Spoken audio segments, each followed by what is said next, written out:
Eu lembro quando a gente chegou aqui, a gente começou a dar aula na igreja, né? A gente pediu autorização, eles cederam um espaço pra gente e a gente começou a dar aula lá na igreja de informática, eu de alfabetização e Carlinhos de informática. Ele não sabia muito falar a língua, então a gente abriu, na verdade, uma turma piloto para os membros da igreja, nossos amigos, e a gente começou Carlinhos, ele começou a pedir para ser corrigido. Então, à medida que ele ia dando aula, ele também ia aprendendo a língua porque ele ia sendo corrigido pelos nossos amigos e, ao mesmo tempo, ensinando um pouco de informática. E foi aí que ele conseguiu ir desenvolvendo o que viria a se tornar um método que a gente usa até hoje no Instituto Dorcas. Só que depois de um tempo foi ficando pequeno, a gente começou a não ter mais tanta estrutura para o que a gente estava querendo fazer e foi aí que a gente conseguiu alugar uma casa e começar a dar os cursos na garagem da nossa casa. A primeira turma que eu formei na nossa garagem foi Mor Johnny, Noé e Xerife. Mor foi o melhor entre os três, já tinha sido professor numa escola de nível primário e ele continuou sendo meu auxiliar e hoje é o nosso professor no nosso instituto. Noé trabalha como técnico em uma assistência técnica aqui no centro de Dakar, inclusive uma das melhores lojas de informática aqui do país. E Xerife trabalha em uma multinacional que é a Orange, que é uma multinacional que existe na Europa toda.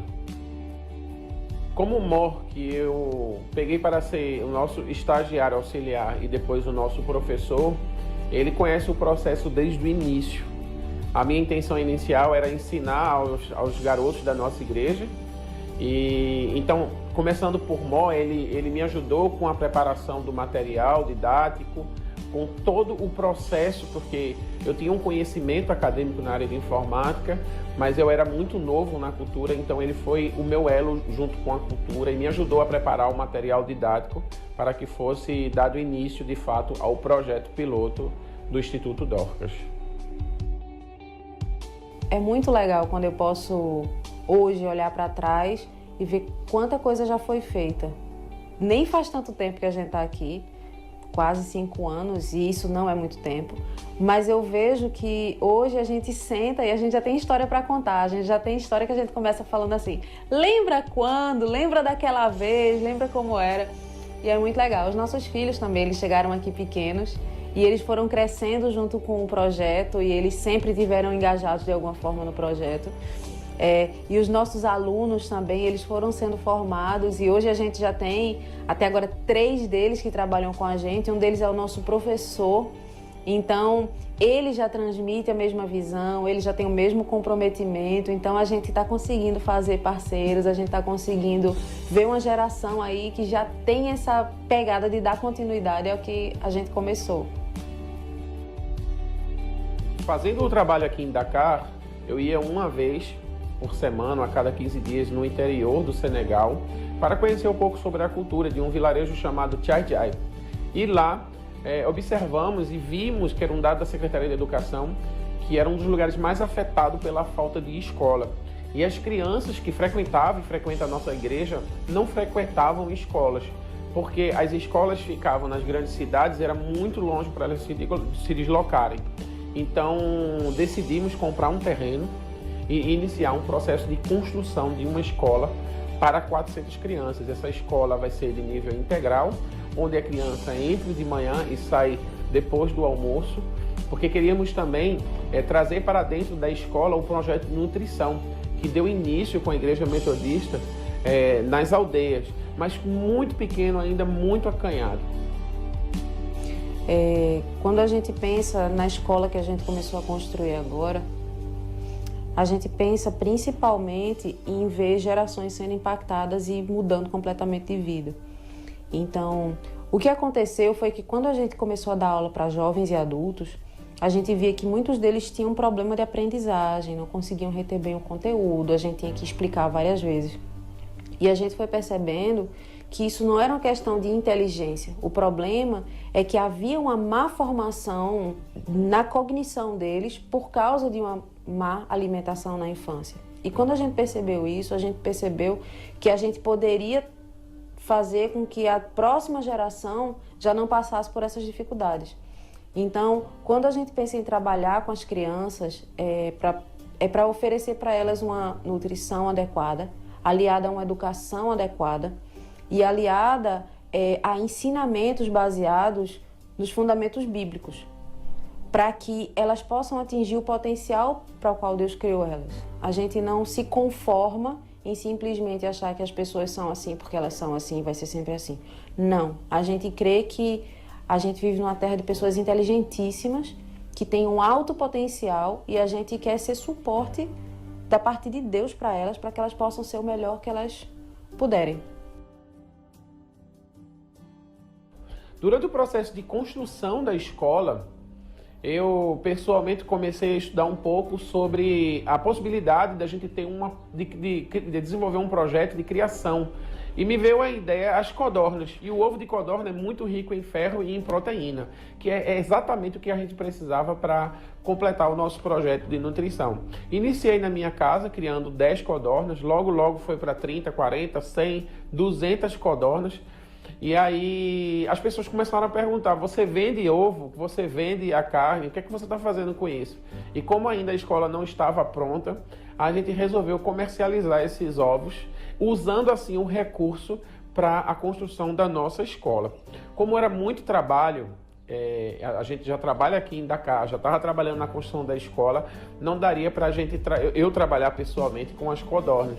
Aí então a gente tinha um aluno que saiu do nosso projeto, que se chama Alex Mbai, que ele já tinha trabalhado, ele veio da aldeia, ele já tinha essa experiência junto com a parte de criação de animal e também a parte de agricultura familiar. Ele aceitou a proposta de se engajar junto com as codornas. Hoje, ele é o responsável no interior pela criação das codornas e também por observar e acompanhar a obra da nossa escola.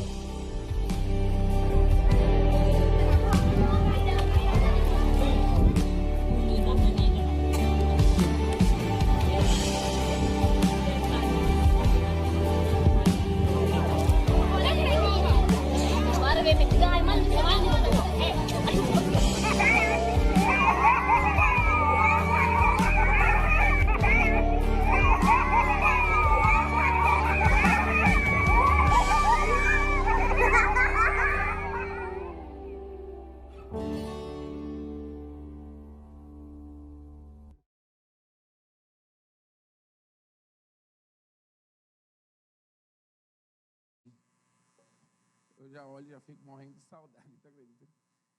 Mas semana que vem eu estou de volta em casa, graças a Deus. Eu agradeço a vocês, a todos e todas que aqui estão, pelo carinho da Igreja Rio, de me receber aqui. Eu estou muito feliz porque essa igreja já faz parte da minha família e eu não sabia, né? Tem muita gente que eu conheço, muita gente que já foi no Senegal, inclusive daqui. Então eu estou em casa, né? Graças a Deus. O vídeo explica tudo, a gente colocou tudo nesse compacto de 7 minutos para falar daquilo que Deus tem feito no Senegal através da vida da gente.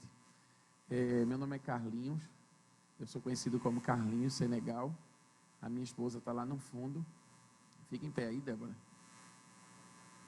Débora, que falou aqui no vídeo. Carlinhos, meu filho menor, de 15 anos. Que ele não é o menor, ele agora é maior que a mãe dele. Olha para ali. Está grande demais, né? Essa é a nossa equipe. E tem Gabriel, que tem 20 anos quase. Gabriel se formou no Senegal, fez o ensino médio e teve que vir para o Brasil para fazer faculdade. Mas ele mora atualmente em Curitiba.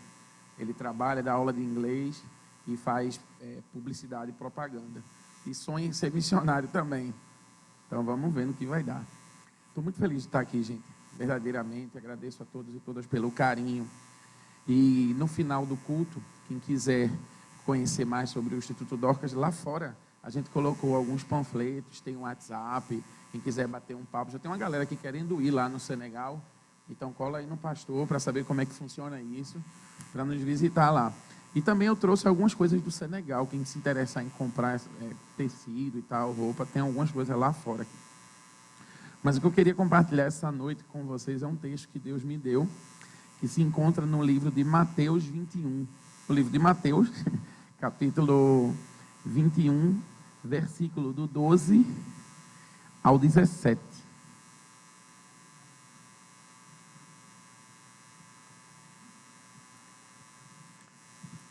Mateus 21, do 12 ao 17. Se você não trouxe Bíblia, está nos visitando pela primeira vez, ou você não tem uma Bíblia e veio, junta aí com quem está do lado, para poder ler esse texto junto com essa pessoa.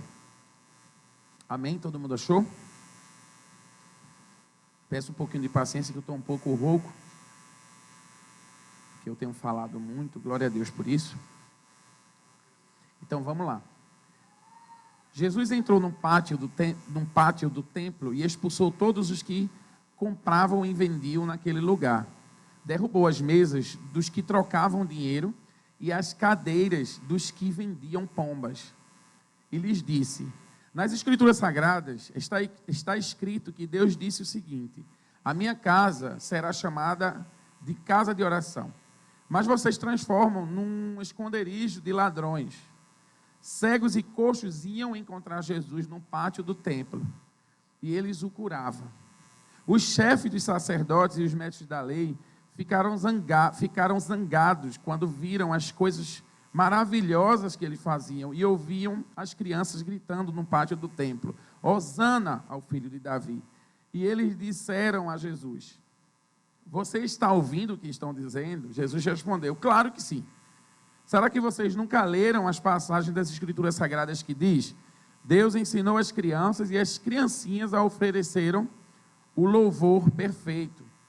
Então Jesus os deixou, saiu da cidade e foi para um povoado de Betânia e passou a noite ali. Senhor Deus, obrigado pela tua palavra, obrigado porque estamos num país livre que pode ler a tua palavra, Senhor Deus.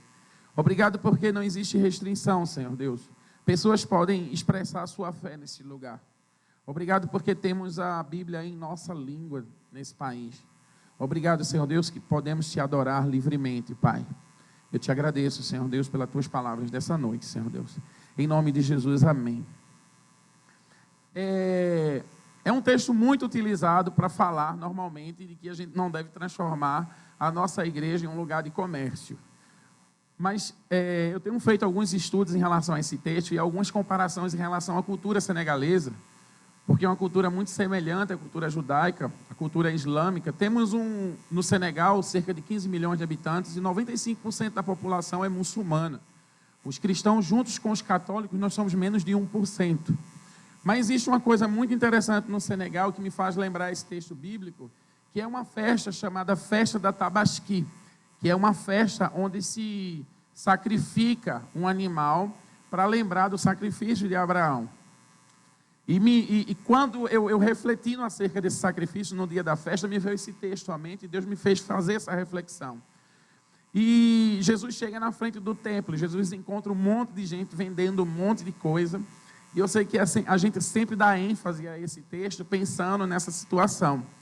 Mas uma coisa que Deus me trouxe ao coração nesse momento é que existia um templo gigante e no pátio do templo existia pessoas que vinham de muito longe para comercializar coisas naquele lugar. E as pessoas, os não-judeus, eles não tinham outro espaço para cultuar a Deus. E acabava que eles aproveitavam aquele espaço fora do templo para poder cultuar o Senhor. E pessoas naquele momento começavam a vender pombas, vender cordeiros, cabras, animais para serem sacrificados. Do Senegal, assim como na cultura judaica, se você é muito rico, você sacrifica um animal muito grande. Normalmente uma vaca, um boi. Se você é de classe média, você sacrifica um cordeiro.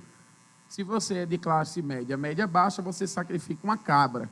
E se você é pobre, você sacrifica uma galinha.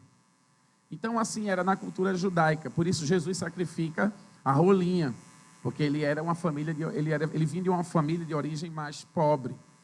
Mas naquele momento estava vendendo animais para sacrifício. E me veio à mente, meu Deus do céu, o que é um animal para sacrifício naquela época? Hoje no Senegal, existe a festa da Tabaski todos os anos. Se sacrifica um animal para pedir perdão pelos pecados e para lembrar do sacrifício de Abraão. E esse animal, normalmente, ele é criado durante o ano todo. Se compra um cordeiro pequenininho, e esse cordeiro vai para a sua casa. Eu e Débora, a gente tem um hábito de dormir ouvindo os cordeiros, as cabras, a noite todinha no nosso pé do ouvido. E normalmente eles ficam na laje de casa ou atrás do quintal. E isso é muito comum, isso não incomoda a vizinhança, porque é um hábito de se comprar um cordeiro e criar o cordeiro. Então existe um laço de relação, uma relação muito forte entre o sacrificador e o sacrificado. Esse cordeiro é comprado, ele é alimentado durante o ano, e naquele momento da festa, o seu senhor, o seu dono, sacrifica esse cordeiro, e esse cordeiro é morto. Mas existe também aqueles que não ligam para a religião e vestem a capa da religião. E vão atrás do cordeiro em cima da hora. É a festa da Tabasqui. A gente precisa sacrificar o cordeiro. Corre, corre. E é um mercado, gente. Tanto cordeiro, tanta cabra, tanto bicho na rua, aquela agonia. E a gente vê muitas vezes pessoas até roubando para comprar o cordeiro. E a gente vê muitas vezes crianças de 13, 14, 15 anos se prostituindo para comprar esse animal. E eu imagino Jesus chegando nesse espaço, na frente do templo, aquele lugar que deveria ser um lugar de adoração, adoração dos pobres, um lugar onde as pessoas que não tinham acesso ao judaísmo vinham para adorar, e aqueles comerciantes que só pensavam em ganhar dinheiro com o sacrifício, vendendo animais, vendendo coisas que faziam parte, como faca. Nessa época no Senegal, vende faca, vende aquelas coleiras para os animais, vendem tudo para o sacrifício. Então, um comércio extremamente aquecido. E Jesus se depara com essa situação. Um comércio extremamente aquecido, onde pessoas extremamente superficiais vinham atrás, de última hora, procurar o seu animal para sacrifício. E ele se depara com aquela situação e Jesus se irrita com aquilo. E o que o Jesus de hoje diria se encontrasse a gente fazendo coisas de última hora? Cuidando das coisas que a gente deveria cuidar como prioridade, ou colocar aquilo como prioridade. O nosso tempo de oração, o nosso tempo com Deus, o nosso tempo de leitura bíblica, o tempo em que a gente deveria se dedicar ao silêncio, para que a gente ouvisse a voz do Senhor. E eu vejo, quando eu vindo do Senegal para aqui, eu tenho um choque reverso gigante. Porque o que o Senegal é para o Ocidente é um lugar muito lento, de pessoas muito lentas. Todo mundo chega lá e diz, esse povo não vai para frente, não. Esse povo anda muito devagar. E quando o senegalês chega aqui, que é no meu caso que eu venho do Senegal para aqui, eu digo, nossa, o pessoal aqui é muito apressado. E existe um ditado no Senegal que diz, olha só, aqui a gente mata o tempo no Senegal. Lá no Ocidente o tempo mata você. E hoje eu estava no trânsito, quem viu meus stories hoje no Instagram, eu estava esperando na minha filinha lá do carro, vindo lá de Jaboatão, da casa da minha mãe, e um monte de gente passando na frente, passando no acostamento, atropelando uns aos outros. E eu tirei o celular naquele momento e fiz uma reflexão. Eu disse, meu Deus do céu, essas pessoas vão parar no mesmo lugar lá na frente, porque só tem uma ponte para passar. E fica todo mundo passando rápido, e lá na frente vira um gargalo, e só tem uma ponte ali na Quibon Sorvani para passar. E quando chega lá na frente, eles ficam pedindo arrego para poder entrar na frente daqueles que esperaram. E eu disse, meu Deus do céu, eu preciso falar sobre isso essa noite, porque é isso que a gente tem vivido. A gente tem corrido, puf, a gente chega no mesmo lugar. E a gente vê que a gente perdeu uma vida toda de relacionamento, de cuidado. E o que a gente tem feito com o nosso sacrifício? É isso que Deus quer perguntar essa noite. Nesse momento, Jesus olha e diz, caramba, era para ter sido um sacrifício. Porque eu estou me preparando há muito tempo para me sacrificar por essas pessoas. Existe um caminho a ser feito. Existe uma comida a ser dada ao cordeiro. O cordeiro precisa engordar. Existe todo um processo. Está certo que hoje a gente não faria mais isso? Sacrificar um animal é uma coisa absurda. Mas era o que acontecia na época. E qual é o seu cordeiro de hoje? Qual é o animal? Como funciona o seu sacrifício hoje? Como funcionaria o seu processo com Deus hoje? As coisas estão caminhando muito rápidas. E a gente caminha olhando para frente. E a cultura africana, ela caminha para frente, olhando para trás. E a cultura no tempo de Jesus fazia a mesma coisa. Ele caminhava para frente, olhando para o Éden. Porque era no Éden que a gente conversava com Deus. A Bíblia diz que no cair da tarde, Adão se encontrava e conversava com Deus. E eu imagino hoje que Deus vem no Éden e Deus não encontra mais a gente, porque a gente está muito apressado, a gente está muito agoniado. O que é que a gente tem feito do nosso tempo, meus irmãos e minhas irmãs? E no 14, o versículo 14 diz assim: cegos e coxos iam encontrar Jesus no pátio do templo, e eles o curavam. Existem necessitados e necessitadas, pessoas que precisam de Jesus. Mas a gente não consegue enxergar mais essas pessoas, porque as nossas prioridades estão extremamente equivocadas. A gente tem usado o espaço de estar com Deus para fazer outras coisas. E temos vivido uma vida louca. E temos cumprido aquela profecia de Cazuza: vida louca, vida breve. Já que eu não posso levar, quero que você me leve. Mas não é isso que Deus quer para os seus filhos. Deus não quer para os seus filhos uma vida louca. Deus não quer que a gente perca o tempo todo com coisas inúteis, mas Deus quer se encontrar com a gente no jardim todo final da tarde. O Senhor, Ele quer que o processo de sacrifício seu, claro que a gente não precisa mais sacrificar, glória a Deus, o Cordeiro, o Filho de Deus foi sacrificado, mas o Senhor está falando aqui essa noite para você, e meu irmão e minha irmã, Deus quer se encontrar com você, e Deus quer que esse tempo seja valioso, esse tempo onde você para. Eu lembro que uma vez uma pessoa perguntou à Madre Teresa, uma mulher caridosa, muito católica: o que é que você conversa com Deus nas suas orações? Você passa muito tempo. Ela disse: eu não converso nada, eu só ouço. A gente tem ouvido pouco a voz do Senhor. E por isso a gente tem se precipitado em coisas e feito coisas. E lá no final a gente olha para Deus e diz: Senhor, deu errado. E Deus olha para você: você não me ouviu. Ou você nem ao menos parou para me ouvir. Jesus se encontra nessa situação. Um lugar onde existiam coxos, viúvas, necessitados, um lugar que era dedicado para o povo que não tinha acesso ao templo. Existiam pessoas que tinham outra prioridade, que estavam no lugar errado. Viciando um povo no sacrifício imediato. O sacrifício que olha assim: não, eu vou dar dinheiro aqui para o missionário agora, porque senão eu não tenho mais tempo. Não, pastor, o que é que eu posso fazer? Eu não tenho tempo, mas se eu estou precisando de dinheiro, eu te dou. Deus não quer o seu dinheiro. A Bíblia diz que a seara é grande e os trabalhadores são poucos. A Bíblia não diz que a seara é grande e o dinheiro é pouco.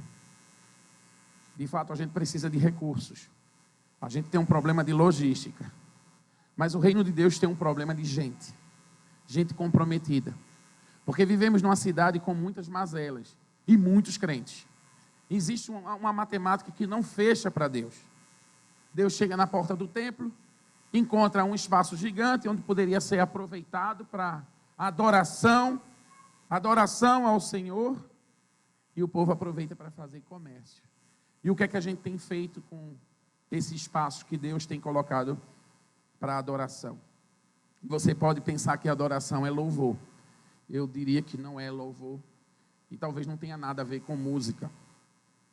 Porque quando eu era criança eu toquei a vida toda e não era adoração. Adoração é quando o seu vizinho, ou a pessoa que convive com você, olha para você e diz: glória a Deus pela sua vida. Eu vejo Jesus nesse rapaz.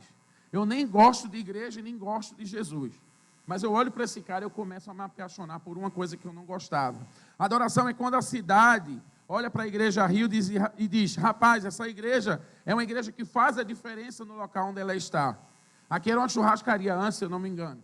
Primeira vez que eu venho aqui, não é um restaurante. Mas a gente está servindo outra coisa essa noite. Que não é carne, que não é bebida. A gente está servindo esperança para as pessoas. Você vem com o coração entristecido, você vem aqui para receber alguma coisa e você recebe, mesmo que seja pancada de Deus, você recebe. Você volta para casa dizendo: eu preciso mudar, eu preciso ser transformado, a minha vida precisa tomar um outro rumo, eu preciso melhorar a minha percepção em relação à vida. Afinal de contas, eu sou o chato do trabalho, afinal de contas, eu sou a pessoa que maltrata os meus funcionários, afinal de contas, as pessoas não me suportam em casa. Quem eu sou? Será que eu tenho sido Jesus na vida das pessoas, na vida daqueles que estão ao meu redor? Nesse lugar não se serve mais uma comida que enche a sua barriga, mas enche sim o seu coração de esperança. Essa é a Igreja Rio. Essa é a igreja que o Senhor colocou nesse bairro, nessa cidade, para fazer a diferença. Mas você vem, domingo a domingo, quarta a quarta, todos os dias, ouvir a palavra. Mas você não tem priorizado a mensagem do Senhor para a tua vida de segunda a sábado, nos dias que você está em casa. Eu quero dizer a você nessa noite que o Senhor, Ele quer conversar com você. Ele tem vindo no jardim da tua vida, mas Ele não tem se encontrado com você. O Senhor está na frente do templo, e nesse lugar pode ser colocado pessoas necessitadas, pessoas que querem ser curadas, mas você tem usado o espaço de Deus na tua vida para outras coisas. Eu queria dizer a você, você pode estar pegando o acostamento, você pode estar tentando ir muito rápido, mas o nosso fim será o mesmo, e o Senhor quer usar a tua vida. Feche os olhos, se concentra nesse momento, o Senhor quer falar com você essa noite. Feche os teus olhos e pergunta para Deus: Senhor, o que eu estou fazendo da minha vida? O que é que eu estou fazendo com o meu tempo, Senhor Deus? Eu tenho transformado esse lugar, casa de oração, em um comércio, em um lugar onde eu priorizo as minhas coisas, simplesmente as minhas vontades. Ou eu deveria abrir a minha vida para que pessoas fossem curadas? Eu deveria abrir a minha vida para que pessoas conhecessem a verdade? Essa é a pergunta que o Senhor faz essa noite para você. Essa é a pergunta pelo qual Deus me trouxe aqui essa noite para fazer para você. Como tem sido cuidado o teu sacrifício? A tua oferta tem passado por orações.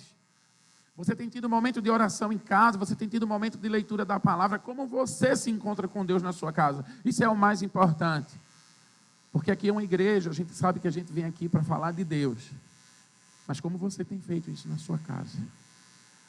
É o que Deus quer saber nessa noite. E se você nesse momento, assim como eu, muitas vezes dou vacilo e me vejo fazendo coisas e não priorizando o Senhor. O Senhor quer se encontrar com você. O Senhor quer ter tempo com você. O Senhor, Ele tem urgência, mas Ele não tem pressa. O Senhor quer salvar o máximo possível. E Ele quer que você faça parte disso. Eu chamo você essa noite, porque eu gostaria de orar com você. O Senhor te chama. Esse altar não pertence à Igreja Rio. Esse altar não pertence ao pastor, esse altar pertence ao Senhor Jesus. Esse altar foi erguido porque existe um homem que foi sacrificado por nós todos. E eu te chamo essa noite, eu queria poder estar orando com você. Eu não sei se essa igreja tem um hábito de chamar as pessoas à frente, eu convido o Ministério de Louvor para estar aqui à frente. Mas o Senhor quer ouvir da sua boca. O Senhor quer uma ação da sua parte. Deus te chama essa noite, meu irmão e minha irmã. Vem à frente e vem dizer: Senhor, eu quero usar todo o meu tempo ao teu favor. Senhor Deus, eu quero no trabalho ser conhecido como alguém que te ama. Senhor, eu quero, Senhor Deus, usar o espaço, Senhor Deus, de oração para a oração. Senhor Deus, eu quero ter mais tempo com os meus filhos. Eu quero ler a Bíblia com os meus filhos, Senhor Deus. Senhor Deus, eu quero ter tempo com a minha esposa, com o meu esposo, Senhor Deus. Eu quero que no meu trabalho eu ser referência, Senhor Deus. Eu quero que as pessoas me procurem, Pai, para ouvir sobre o Senhor. Senhor Deus, eu quero, Senhor Deus, brilhar a Tua luz, Senhor Deus, sobre a terra. Senhor Deus, eu não quero negociar mais, Pai. É hoje. Vem à frente, meu irmão e minha irmã, eu quero estar orando por você.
obrigado, Pai, porque nos derramamos, Senhor Deus, diante do Teu altar, Senhor Deus.